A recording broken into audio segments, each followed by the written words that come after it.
अस्सलाम वालेकुम friends, welcome back to our channel.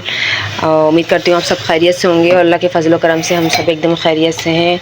आप सबकी दुआएं हैं, अल्लाह ताला आप सबको भी खुश और आबाद रखे। और फ्रेंड्स, आज है शब बारात। मेरी तरफ से आप सबको शब बारात बहुत बहुत मुबारक हो। अल्लाह ताला आज के दिन सबके अमाल नामे चेंज किए जाएंगे। अल्लाह ताला हमें आने वाली ज़िंदगी में और भी अच्छे अच्छे नए नए नेकियां करने की तौफीक अता फ़रमाए। और जो भी हमारे गुनाह हमसे सरज़द हुए हैं, अल्लाह ताला हमें माफ़ करे। और जो भी कुछ गलतियाँ कोताहियाँ हुई हों, किसी की दिल आज़ारी हुई, अल्लाह ताला हमें माफ़ करें। जो भी मेरे जानने वाले मेरा ये व्लॉग देख रहे हैं, अगर कभी जाने अनजाने मैंने उनका दिल दुखाया है तो प्लीज़ मुझे माफ़ कर देना।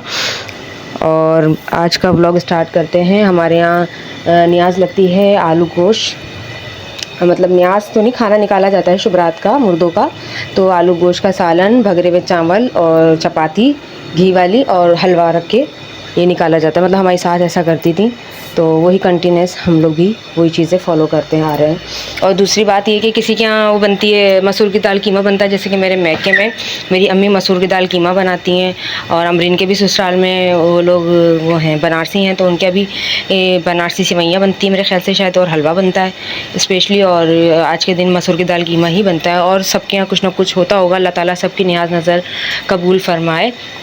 और आज का ब्लॉग स्टार्ट करते हैं। आज के दिन सब बेरी के पत्ते से नहा कर और 6 रकात नफिल पढ़ते हैं मगरिब के वक्त, जो पढ़ी जाती है क्योंकि अमाल नामा चेंज होता है। तो हम दुआ करते हैं आने वाले साल में अल्लाह ताला हमारे रिज़्क़ रोज़ी उम्र में और बीमारियों से हमें महफूज रखे। उसके लिए हम 6 रकात दुआ पढ़ते हैं। जिन्हें नहीं पता इसलिए मैं बता रही हूँ, और जिन्हें पता है तो उन्हें पता ही होगा। और थोड़ा पानी तो मुन्ना ही लग रहा है। बस ये छोटा सा मैं व्लॉग आज बना रही हूँ आजकल, क्योंकि बिल्कुल भी टाइम नहीं मिल रहा। टाइम क्या नहीं मिल रहा, गर्मी की वजह से फ्रेंड्स कुछ भी करने का दिल नहीं चाह रहा था। नहीं, इसमें नहीं, मैं इसमें डालूँगी। ठंडा पानी है फ्रिज, इसमें कूलर में ठंडा नहीं डालते पकाते हुए, वरना जो भी पका रहे होंगे ना वो ऐड जाएगा। तो जैसे कि ये देख रहे हैं, गोश्त आलू मैंने बनाया। मैंने थोड़ा सा ही बनाया है न्याज के लिए, खाना निकालने के लिए, क्योंकि हमने 1-2 दिन पहले ही हमने कोरवा बनाया था। और कल हम गए हुए थे अरफे की फातिहा में, वो भी आपको व्लॉग देखा होगा आपने, क्योंकि ये व्लॉग बाद में ही जाएगा। वो व्लॉग भी मैंने अभी तक एडिट नहीं किया है, लेकिन आज इंशाल्लाह रात तक मैं डाल दूँगी। और दूसरी बात ये कि तो इसलिए बच्चों का बिल्कुल भी गोश्त खाने का मन नहीं था, तो मैं घर में खाने के लिए कुछ और बना लूँगी। तो इसलिए मैंने ये बिल्कुल थोड़ा सा बनाया है कि जो मुझे खाना निकालना है, इसलिए मैंने ये थोड़ा बनाया है। तो मिलते हैं आपसे आगे चल के, और क्या क्या करते हैं, कैसे कैसे करते हैं। नहाएंगे, बच्चे नहाएंगे, मैं नहाऊँगी। और मैंने कहा वज़ू करके नमाज़ पढ़ो, क्या हो गया, ज़ोहर का वक्त हो रहा है। तो मिलते हैं आपसे थोड़ी देर में। तो फ्रेंड्स, सालन भी रेडी हो गया है और चावल भी, बस अब सिर्फ चपातियाँ रहती हैं और हलवा रहता है। तो मैं जल्दी से बना लेती हूँ, उसके बस पकाने की टेंशन ख़त्म हो जाएगी। फिर रह जाएगा सिर्फ कपड़े प्रेस करना और नहाना और नहलाना बच्चों को। तो फ्रेंड्स, मैंने यहाँ पे घी गरम किया, उसमें इलायची डाली और अब सूजी डाल दी। और मैं अब इसको भूनूंगी अच्छे से। और अगर मुझे घी कम लगा तो मैं घी ऐड कर दूँ, क्या पता है इसमें। वैसे तो मैंने घी ठीक ठाक डाला है, जितनी ज़रूरत थी उतनी। 1.5 पाव सूजी है ये, और 1.5 पाव करीब, सॉरी 1 पाव से थोड़ा कम मैंने घी डाला है इसमें। तो मैं इसको फ्राई कर लेती हूँ। और यहाँ मेरे हस्बैंड की कॉल आएगी, वहाँ कॉल चल रही है। तो मिलती हूँ आपसे थोड़ी देर बाद। हाँ, तो फ्रेंड्स, ये ब्राउन हो गई है अच्छे से। मुझे बहुत ज़्यादा नहीं पसंद, देखिए मैं आपसे बात करने लगी हूँ तो मैंने मोबाइल उठाया, कितनी ज़्यादा ब्राउन हो गई है मज़ीद। तो इसके अंदर अब डालेंगे शक्कर और पानी और मेवे वगैरह। लास्ट में भी डाल सकते हैं, साथ में भी डाल सकते हैं, जैसे आपको अच्छा लगे।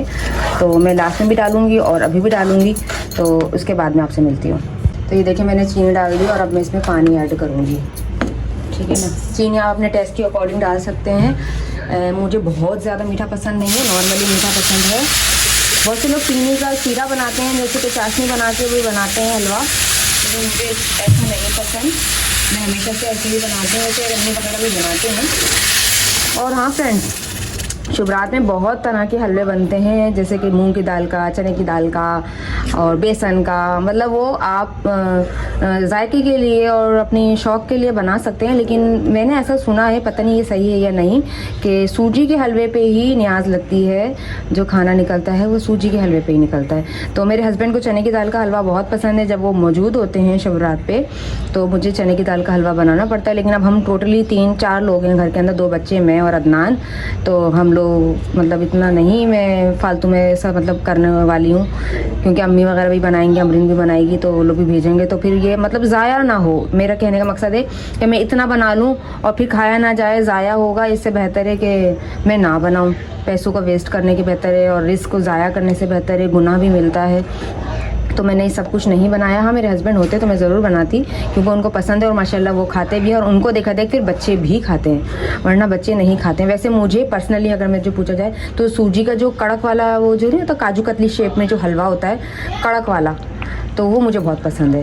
जैसे ये इस कंडीशन में है ना फ्रेंड्स, तो ऐसे में हम पता क्या करेंगे, चीनी जब हम जिस वक्त मैंने चीनी डाली उसमें सिर्फ 1 कप पानी डाल के और इसको हम ऐसे ही कि ऐसे ही अलट पलट करके और हम इसको ऐसे ऐसे स्टॉक कर देते ना, तो और ठंडा करते तो ये वहीं की वहीं जम जाता है चीनी की वजह से। तो ये वो वाला हलवा बन जाता है जो मुझे पसंद है, कड़क वाला हलवा।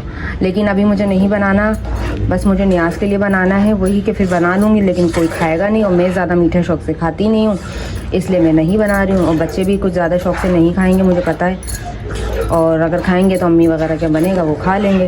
तो स्पेशली इतना ज़्यादा बनाने का कोई फ़ायदा नहीं है। और चलें, आप लोग क्या क्या क्या बनता है प्लीज़ कमेंट करिएगा। मिलते हैं आपसे थोड़ी देर बाद। जब तक मैं इसको थोड़ा सा कस लेती हूँ, ये हल्का सा घी छोड़ेगा और फिर हम इसको रख देंगे उसमें मेवे वगैरह डाल के। तो फ्रेंड्स, मैं आपको बताना भूल गई कि इसमें थोड़ा सा दूध भी ऐड होता है, और आपसे बातों में मैं लग गई और मेरे हस्बैंड की भी कॉल आई है, तो मेरा दोनों तरफ दिमाग है, तो मैं भूल गई थी कि इसमें दूध भी ऐड होगा। तो मुझे अभी याद आया, जैसे ही मैंने कैमरा रखा तो मैंने कहा चलो मैं इसमें दूध अभी ऐड कर सकती हूँ, कोई इतना मसला नहीं है। अभी तो मैं इसको भून ही रही हूँ, तो बस मैं इसको दूध के साथ थोड़ा सा पकाऊँगी और उसके बाद चूल्हा बंद कर दूँगी।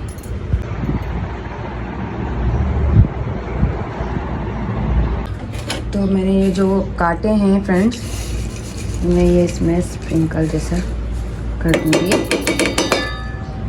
और थोड़े से अलग मैंने रखे क्या मतलब पिस्ते अलग कटे हुए हैं मेरे पास। तो जब मैं इसको सर्व करूँगी यानी कि बांटूँगी मोहल्ले में, तो ऊपर से और इस पर स्प्रिंकल कर दूँ ताकि थोड़ा और अच्छा लगे। और हाँ, मैंने इसमें किशमिश भी डाली थी, मैं आप लोग को बताना भूल गई। ये देखें, ये किशमिश भी डाली थी इसमें काफ़ी, क्योंकि अच्छी लगती है ये इस तरीके से ना। ये देखें,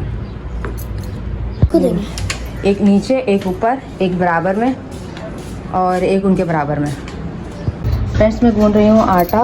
नॉर्मली आटा भी मतलब ऐसा गूंद सकते हैं आप, लेकिन आज मुझे बनानी है हलवे वाली रोटी, तो मैं इसमें थोड़ा सा यानी कि आधा कप करीब दूध ऐड कर रही हूँ और 2 चम्मच मैक्सिमम घी के। पहले असल में मेरी जब शादी हुई थी नई और बच्चे नहीं थे, जैसे सुबहान भी नहीं था, तो मैं नॉर्मली घर का भी आटा ऐसे ही गूंदा करती थी। और इसकी रोटी रफ़ीक को बहुत पसंद है क्योंकि बहुत सॉफ्ट बनती है, तो इसलिए आज मैं स्पेशली ये हमेशा ही हर साल जब से मेरी शादी हुई है और मैं बनाने लगी हूँ ये रफ़ीक की रोटी, तो मैं इसी तरह से आटा गूंदती हूँ। घी वाली रोटी जो बनती है तो मैं इसी तरह से इसका आटा गूंदती हूँ, और इसमें मैं थोड़ा सा नमक डालूँगी। और ये एक हाथ से मुझसे खुलेगा नहीं, इसलिए मैं कैमरा रख रही हूँ और इसको भूनने के बाद आपसे मिलती हूँ। फ्रेंड्स, इसमें ये देखिए मैंने नमक भी डाल दिया। अब इसमें थोड़ी सी चीनी भी डाल सकते हैं। मैं डालती हूँ बिल्कुल ना के बराबर चीनी डालती हूँ मैं इसमें, मतलब कि मेरे को अच्छी लगती है इसलिए। फ्रेंड्स, मेरा आटा गूंद गया है और मुझे आप लोगों से एक बात और शेयर करनी थी। जिनके घर में बुज़ुर्ग हों, यानी कि जिनके दांत नहीं हों, बेचारे चबा नहीं सकते और रोटी को सख्त हो, तो उनके लिए भी आप लोग ऐसा आटा गूंद सकते हैं, दूध और घी डाल के। चीनी भले से ना डालें, ऑप्शनल है। और वैसे भी अगर आप बना रहे हैं तो भी ऑप्शनल है कि आप चीनी डालें या ना डालें, आपके अपने ऊपर डिपेंड करता है। लेकिन दूध और घी डालने से ना रोटी सुपर सॉफ्ट बनती है, और ऊपर से भी घी लगा के रोटी बनाते हैं बहुत से लोग, हमारे घर में ही बनती है अब्बू के लिए, लेकिन ना उसमें वो मज़ेदारी नहीं आती, वो बहुत घी चुपड़ा हुआ होता है, फिर वो हेल्दी भी नहीं होता, नुकसानदेह होता है। तो बेहतर है कि आप आटे के अंदर गूंद लें, तो वो अच्छे से उसमें हो जाएगा मिक्सअप। और उसके बाद अगर आप रोटी बनाएंगे तो नॉर्मली रोटी भी अगर अकड़ रही है या सॉफ्ट नहीं बन रही है, एक रीज़न तो होता है कि आटा सख्त गूंदा गया है, ठीक है ना। जितना सॉफ्ट आटा होगा उतनी ही सॉफ्ट रोटी बनेगी। दूसरी बात ये कि अगर आप उसमें दूध और घी ऐड कर देते हैं, और अगर दूध नहीं भी ऐड कर रहे हैं तो थोड़ा सा 2-3 चमचे अगर घी ऐड कर देंगे तो कि आटा बहुत सॉफ्ट रहेगा, रोटी भी सॉफ्ट रहेगी, और मतलब ठंडी होने के बाद भी रोटी मतलब ठंडी नहीं लगेगी, सॉफ्ट रहेगी रोटी। हाँ, दिया है उन्होंने भिजवाया जबीला आंटी ने। अच्छा चलो ठीक है, तो सही रख दो। तो बस मुझे आप लोगों से शेयर करना था, जिनके घर में बुज़ुर्ग हैं तो प्लीज़ आप लोग इस तरीके से अगर उनको पका के देंगे तो उनके लिए रोटी खाना आसान हो जाएगा, चबाना आसान हो जाएगा और इससे उनको फ़ायदा भी होगा, हेल्दी भी है उनके लिए, क्योंकि कच्चा घी तो देखें नुकसान देता है, खांसी भी करता है और बहुत नुकसानात हैं उसके।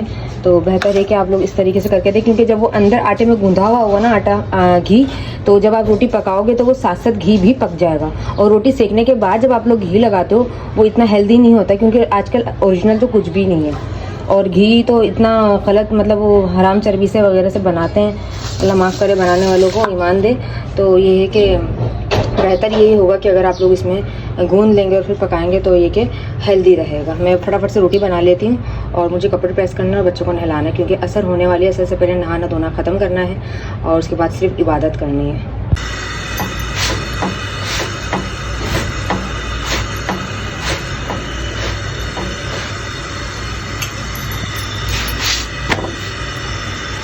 फ्रेंड्स आप लोग देख रहे होंगे कि ये डबल रोटी है, बीच में मैंने घी लगाया है इस पर ना। तो फ्रेंड्स यहाँ मैंने रख दिया भगरे में चावल, सालन, हलवा और ये वाली रोटी और ये हलवे वाली रोटी और इसके अंदर भी हलवा है। तो अब ये मैं भिजवा रही हूँ जिनके हम भिजवाते हैं और उसके बाद मैं बिल्कुल फ्री हूँ। फ्रेंड्स मेरे पास 2 ऑप्शन है बच्चों के। ये नए कुर्ते हैं, ये मेरी फ्रेंड है उज़मा, उसने सी के गिफ्ट करे थे इनको, पर इनके साथ की ना मैचिंग की शलवारें नहीं मिली हैं। तो मैं एक सोच रही हूँ कि इनको ये ब्लू पैंट के साथ पहना दूँ और दूसरा ऑप्शन ये है, हटाऊँ ना, ये वाले इनके वाइट शलवार कमीज़ है जो मैंने 12 रबी अव्वल पे लाई थी, लेकिन उसके बाद इन्होंने पहने नहीं है। पता नहीं यहाँ पे एक दफ़ा शायद पहने भी हैं, नहीं पहने, सिर्फ 12 रबी अव्वल पे पहने थे। हाँ, तो मैं ये वाले पहना दूँ। तो समद कह रहा है कि यही पहना दो और सुबान कह रहा है कि ये पहना दो। तो समझ में यही पहना दूँ। चलो भाई फाइनल हो गया, अब दोनों यही पहनेंगे। ये मैं कह रही हूँ रमज़ान के बाद जब पहला जुम्मा आएगा ना मुन्ना, तब पहन लेना। हो सकता है जब तक इसकी शलवार का मैं कुछ कर लूँ, ठीक है ना। तो मैं जल्दी से इनको प्रेस कर लेती हूँ।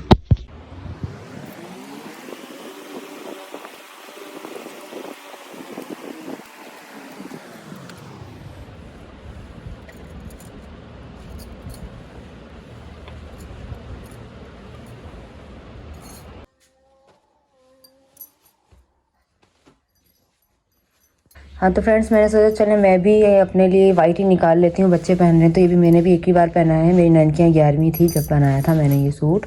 हो सकता है आप लोगों ने व्लॉग में देखा होगा, जो मुझे शुरू से फॉलो कर रहे हैं उन्हें पता होगा। तो मैं ये पहन रही हूँ और ये है इसका दुपट्टा। तो इसी के साथ मैं अपना व्लॉग एंड करती हूँ, व्लॉग बहुत लंबा हो जाएगा फ्रेंड्स। तो मिलते हैं अगले व्लॉग में। और एक फ्रेंड्स मुझे आप लोगों को बात और बतानी थी कि क्या कहते हैं, शुभरात वाले दिन लोग कब्रिस्तान भी ज़रूर जाते हैं जिनके प्यारे नहीं रहे हैं, जैसे कि बड़े बुज़ुर्ग हमारे में, मेरे सास ससुर, मेरे दादा दादी, मेरे नाना की जैसे अभी डेथ हुई है। तो कब्र पे जाते क्योंकि उनको इंतज़ार होता है कि हमारे प्यारे आ जाएंगे हमसे मिलने के लिए। तो जाएंगे हम लोग भी इंशाल्लाह। अदनान आ जाएगा तो मैं बच्चों को लेके जाऊंगी। मुझे शाफिसल जाना है, वो लोग कब्रिस्तान चले जाएंगे। ये लोग रास्ते में पड़ता है क्योंकि कब्रिस्तान जहाँ इनके दादी और दादा हैं। तो उम्मीद करती हूँ कि आज का व्लॉग आपको पसंद आया होगा, और पसंद आया तो प्लीज़ लाइक करें, शेयर करें और सब्सक्राइब करें।